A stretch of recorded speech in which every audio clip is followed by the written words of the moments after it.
Now, a budget obviously reveals a government's policy agenda, but it's also a political document. And this one tees up a bit of a thorny question for both the UCP and Albertans.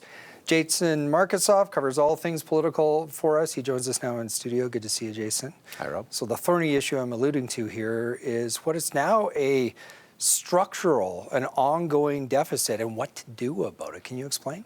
Yeah, Nate Horner, the finance minister, he started off his budget speech with saying, I'm not going to sugarcoat it. Here's the deficit. It's $9.4 billion. It is big, it is bad, and it is the problem that we face because of so many different headwinds, especially low oil prices, population growth, pressures from the U.S. and other places.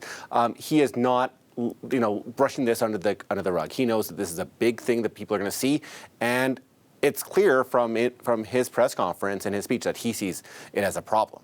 But it's not a problem this government is doing anything about yet. Has he hinted at the solutions? They talk about maybe we need to have a discussion about revenue, because if we need $74 a barrel oil to balance the budget, as he and Danielle Smith say, that ain't happening. And they talk about the Heritage Fund being pumped up to punt revenue, but that's not happening until the 2050s. So we need to maybe have a conversation about taxes and revenue in this province. But of course, this is a government that just cut taxes last year by a whole percentage point faster than they said they would do.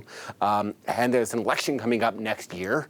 So what kind of appetite will they be in? And he also wants to know, what kind of appetite will Albertans be in? Are they more tax averse or deficit averse? So and that's a good question. Is he softening the ground for that being one of the questions that we'll be facing when we go to the polls? It won't be a referendum question. No. But I don't know. I mean, that's a hard thing to say. I think it's going to be interesting to see what the public and what people say about this. I think they made a calculation that people don't want tax increases, that they also don't want spending cuts to balance the budget, because this was pretty much a stay-the-course budget on health, education, other major services, a bit of tinkering at the edges, a bit of throwing people off of benefits at the edges of some programs, but really a stay-the-course pre-election budgets definitely changed the calculus. Well, if he wants a spending budget with that one, we're going to be talking about an even bigger deficit, unless there's some funny book magic. Let's just stay with the political for now, not so far out with the election and what's been making headlines recently.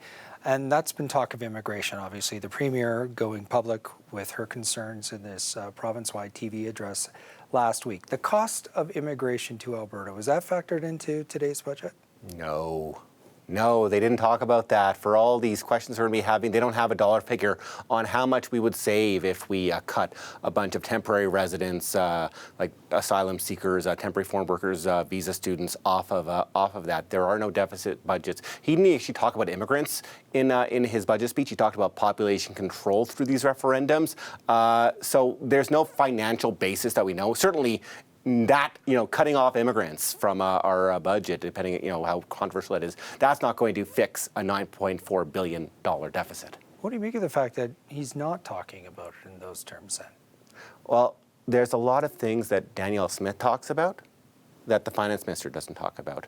And there's a lot of things that the finance minister talks about and the Premier hasn't talked about, and we haven't heard her being open-minded about potential for new taxes. Of course, she's the one who campaigned last time on cutting income tax, which, of course, helps create this large deficit that we have. Something to watch in the weeks and months ahead. You always give us stuff to think about. Thanks, Jason. Thanks.